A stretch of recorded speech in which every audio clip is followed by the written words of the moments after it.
नमस्कार, मैं हूं अपराजिता सिंह। प्यो पटना में आपका स्वागत है। आज 5 सितंबर दिन शुक्रवार। खबरों की ओर बढ़ने से पहले आप सभी को शिक्षक दिवस की हार्दिक शुभकामनाएं। अब डालते एक नजर आज की सुर्खियों पर। सरकारी नौकरी इंटेलिजेंस ब्यूरो में 455 पदों पर भर्ती। बिहार बना देश का पहला राज्य, ग्रामीण सड़कों में अग्रणी। पटना में बीजेपी का जोरदार हुआ प्रदर्शन। मुख्यमंत्री महिला रोजगार योजना में आवेदन प्रक्रिया की पूरी जानकारी। चलिए बढ़ते किस बड़ी खबरों की ओर विस्तार से। सरकारी नौकरी इंटेलिजेंस ब्यूरो में 455 पदों पर भर्ती।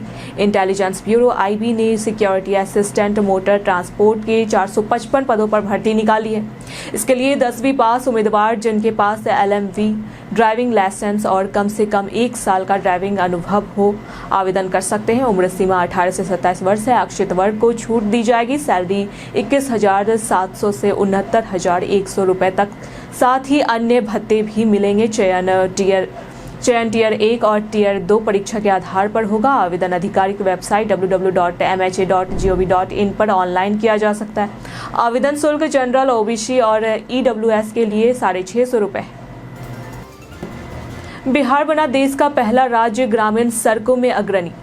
नीतीश सरकार के दौरान बिहार देश का पहला राज्य बना जिसने 1000 से कम आबादी वाले छोटे टलों तक पक्की सड़कें पहुंचाई। मुख्यमंत्री ग्राम संपर्क योजना के तहत अब 100 या उससे कम आबादी वाले गांव भी 12मासी सड़कों से जुड़े हैं। इस योजना में राज्य के 11,020 गांवों का सर्वे कर 14,002 किलोमीटर सड़क निर्माण का लक्ष्य रखा गया है। अब तक 1,344 छोटे टोलों को पक्की सड़क से जोड़ा जा चुका है। इन प्रयासों से ग्रामीण संपर्कता बेहतर हुई है और लगभग 1,20,000 बसावोटों को हर मौसम में सड़क सुविधा मिली है, जिससे ग्रामीण इलाकों का विकास तेजी से हो रहा है। अंतर्राष्ट्रीय हवाई मार्गों पर संपर्क बढ़ाने पर जोर। बिहार सरकार ने पटना और गया हवाई अड्डों से अंतर्राष्ट्रीय उड़ानें और प्रोत्साहित करने के लिए नई नीति बनाई है। इसके तहत विमानन कंपनियों को सिंगापुर, शारजाह, कोलंबो जैसे मार्गों पर प्रति उड़ान 5 से 10 लाख रुपए तक प्रोत्साहन राशि दी जाएगी। नीति के क्रियान्वयन के लिए 4 सदस्यीय कमेटी बनाई गई है, जिसकी अध्यक्षता मंत्रिमंडल सचिवालय के अपर मुख्य सचिव करेंगे। उड़ान संचालन के लिए कम से कम 150 सीटों वाला विमान और सभी आवश्यक अनुमति जरूरी होगी। प्रोत्साहन राशि 6 महीने के लिए दी जाएगी, जिसे नवीनीकृत भी किया जा सकता है। पटना में बीजेपी का जोरदार हुआ प्रदर्शन। प्रधानमंत्री नरेंद्र मोदी के स्वर्गीय मां के खिलाफ कथित आपत्तिजनक बयान पर बीते गुरुवार को बीजेपी ने बिहार बंद बुलाया। पटना में महिला मोर्चा के नेतृत्व में डाक बंगला तक मार्च निकाला गया। इनकम टैक्स चौराहे से शुरू हुए प्रदर्शन ने शहर भर में यातायात को प्रभावित किया। कई जगहों पर जाम और स्कूल ऑफिस बंद रहे। प्रदर्शन के दौरान हाईकोर्ट जज और IAS अफसरों के काफिले को भी रोका गया। भाजपा नेताओं ने इसे मां के सम्मान की लड़ाई बताया और मोदी की मां को भारत रत्न देने की मांग की। डाक बंगला चौराहे पर राहुल गांधी इटली जाओ जैसे नारे लगे। पार्टी ने माफी तक आंदोलन जारी रखने की बात कही। मुख्यमंत्री महिला रोजगार योजना में आवेदन प्रक्रिया की पूरी जानकारी। बिहार सरकार की मुख्यमंत्री महिला रोजगार योजना के तहत हर परिवार की एक पात्र महिला को 10,000 रुपए की आर्थिक सहायता दी जाएगी, ताकि वह खुद का छोटा व्यवसाय शुरू कर सके। योजना के लिए ऑनलाइन और ऑफलाइन दोनों माध्यम से आवेदन लिए जाएंगे। शहरी महिलाएं पोर्टल के माध्यम से ऑनलाइन आवेदन करेगी, जबकि ग्रामीण महिलाएं जीविका समूहों के जरिए ऑफलाइन आवेदन करेगी। पात्रता के लिए महिला की उम्र 18 से 60 वर्ष होनी चाहिए और वह या उसके पति आयकर दाता ना हो। योजना का उद्देश्य महिलाओं को आत्मनिर्भर बनाना है। बाद में अच्छे प्रदर्शन पर 2 लाख रुपए तक की अतिरिक्त सहायता भी दी जाएगी। राज्य सरकार ने योजना के लिए 20,000 करोड़ रुपए का बजट स्वीकृत किया।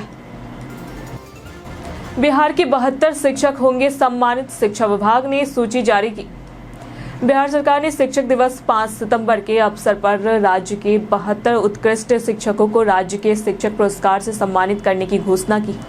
पुरस्कार स्वरूप प्रत्येक शिक्षक को 30,000 स्मृति चिन्ह और प्रशस्ति पत्र प्रदान किए जाएंगे। सम्मानित शिक्षकों में 29 महिलाएं और 43 पुरुष शामिल हैं। इनमें प्राथमिक, माध्यमिक, उच्च माध्यमिक और उर्दू विद्यालयों के शिक्षक, प्रधानाध्यापक शामिल हैं। यह पुरस्कार पटना के श्री कृष्ण मेमोरियल हॉल में एक राज्य स्तरीय समारोह में दिया जाएगा। व्हाट्सएप यूजर्स के लिए हाई रिस्क सिक्योरिटी एडवाइजरी जारी। भारत सरकार की साइबर सुरक्षा एजेंसी CERT इन ने व्हाट्सएप यूजर्स की गंभीर सुरक्षा खतरे के बारे में अलर्ट किया है। iOS और macOS वर्जन में लिंक्ड डिवाइस हैंडलिंग से जुड़ी खामी मिली है, जिसे अटैकर फेक या मैलिशियस लिंक से यूजर्स के प्राइवेट चैट और संवेदनशील डेटा तक पहुंच सकते हैं। व्हाट्सएप के पुराने वर्जन इस्तेमाल करने वाले यूजर्स को सबसे ज़्यादा खतरा है।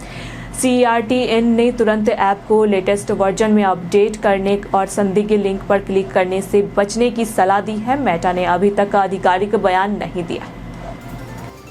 पटना मेट्रो ट्रायल सफलता से बढ़ा शहरवासियों का उत्साह। पटना मेट्रो का पहला ट्रायल रन बेरिया डिपो में सफल रहा है। 200 मीटर ट्रैक पर सुरक्षा जांच पूरी कर मेट्रो ने तकनीकी मानदंड पास किए। मंत्री जीवेश मिश्रा ने सुविधाओं का निरीक्षण किया और सितंबर तक 6.5 किलोमीटर के मल्हाई पकड़ी से न्यू ISPT तक कॉरिडोर शुरू करने की योजना बताई। यह कॉरिडोर 5 स्टेशनों को जोड़ेगा और यातायात को सुगम बनाएगा। तकनीकी सुरक्षा और इलेक्ट्रॉनिफिकेशन कार्य लगभग पूरा है। जल्द ही हरी झंडी मिलने के बाद पटना मेट्रो सेवा शुरू होगी, जिससे शहरवासियों को आधुनिक और पर्यावरण अनुकूल यात्रा सुविधा मिलेगी।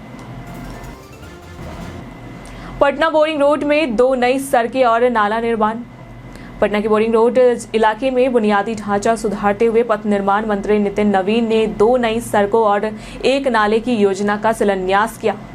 करीब 1.21 करोड़ रुपए की लागत से वार्ड 25 के होलसेल गली लिंक्ड रोड प्रियदर्शनी अपार्टमेंट से अजय कुटीर और गोरखनाथ कॉम्प्लेक्स से एडवोकेटेड योगेंद्र मिश्र तक PCC सड़कें बनेगी। मुख्यमंत्री समग्र शहर विकास योजना के तहत यह काम हो रहा है। योजना का उद्देश्य बेहतर सड़क कनेक्टिविटी और जल निकासी से जाम और जल जमाव की समस्या को खत्म करना है, जिससे शहरी इलाकों में नागरिकों को राहत मिल सके। बिहार में 7,000 संविदा कर्मी बर्खास्त, नई भर्ती जल्द। बिहार सरकार ने हड़ताल पर गए लगभग 7,000 विशेष सर्वे संविदा कर्मियों की सेवा समाप्त कर दी है। ये कर्मी 7 साल की संविदा सेवा बढ़ाने की मांग को लेकर हड़ताल पर थे और अंतिम चेतावनी के बावजूद काम पर नहीं लौटे। कार्रवाई से पहले 3,295 कर्मी लौट चुके थे। राजस्व एवं भूमि सुधार विभाग ने इन्हें चेतावनी के बाद भी काम पर नहीं लौटने पर बर्खास्त किया। विभाग अब नए सिरे से संविदा कर्मियों की भर्ती प्रक्रिया शुरू करेगा और सितंबर माह के अंत तक भर्ती के लिए नया विज्ञापन जारी किया जाएगा। CBSE बोर्ड परीक्षा में दिव्यांग छात्रों को विशेष सुविधा। CBSE ने 2026 बोर्ड परीक्षा में दिव्यांग छात्रों के लिए विशेष सुविधाएं देने का निर्णय लिया है। स्कूलों को 9 से 22 सितंबर 2025 तक परीक्षा संगम पोर्टल पर दिव्यांग छात्रों की जानकारी दर्ज करनी होगी। इससे छात्रों को अतिरिक्त समय, अलग कमरे जैसी सुविधाएं सुनिश्चित की जाएगी। सही विकलांगता विवरण भरना अनिवार्य है ताकि प्रवेश पत्र में ये सुविधा दर्ज हो सके। यह पहल दिव्यांग छात्रों को परीक्षा में समान अवसर और असुविधा मुक्त वातावरण देने के लिए। GST बदलाव से बिहार में NDA की चुनावी ताकत बढ़ेगी। केंद्र ने GST में बदलाव कर केवल 5% और 18% स्लैब रखा है, जिससे हेल्थ इंश्योरेंस, बाइक, फ्रिज जैसी चीजें सस्ती हुई है। पटना और बिहार के छोटे मंझोले व्यापारियों को टैक्स में राहत मिलेगी। जो NDA के प्रारंभिक वोटर के इससे व्यापारियों का NDA के प्रति रुझान मजबूत होगा। इस बदलाव से चुनावी मौसम में GST एक राजनीतिक हथियार बन सकता है। पटना सहित पूरे बिहार में आर्थिक लाभ से NDA की साख बेहतर होगी, जिससे चुनावों में इसका सकारात्मक असर पड़ने की संभावना है। बीते दिनों जिन्होंने हमारे वीडियो पे लाइक और कमेंट किए थे उनके नाम है ओमकार सिंह, संजीव कुमार, अमरजीत कुमार, अरविंद्र सिन्हा, मदन मोहन, अरुण मास्टरमाइंड, नेहा कुमारी, बंटी कुमारी, संजय कुमार। इसी के साथ बढ़ते हैं आज के सवाल की ओर। आज का सवाल है, बंद का असर आपके रोजमर्रा के कामकाज पर कैसा पड़ा? आप अपना जवाब हमें हमारे कमेंट सेक्शन में लिखकर जरूर बताएं। ऐसे ही जानकारी के लिए देखते रहे प्योर पटना।